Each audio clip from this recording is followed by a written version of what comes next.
ಧ್ವಜಸ್ತಂಭದ ಬಳಿ ಬಿಗಿಯಾದ ವಾತಾವರಣ, ಬಿಗುವಿನ ವಾತಾವರಣದ ನಡುವೆ ಪೊಲೀಸರು ಕೂಡ ಅಲ್ಲಿದ್ದಾರೆ. ಅವರ ಸಮ್ಮುಖದಲ್ಲೇ ಈಗ ಮಹಿಳೆಯರು ರಾಮನ ಫ್ಲೆಕ್ಸ್ ಕಟ್ತಾ ಇದ್ದಾರೆ.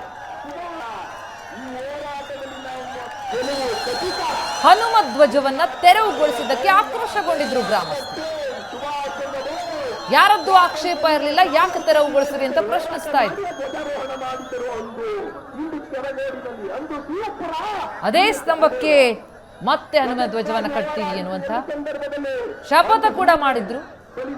ಈಗ ರಾಮನ ಫ್ಲೆಕ್ಸ್ ಮತ್ತು ಹನುಮ ಧ್ವಜವನ್ನ ಮಹಿಳೆಯರು ಕಟ್ಟಿದ್ದಾರೆ. ಅಲ್ಲಿ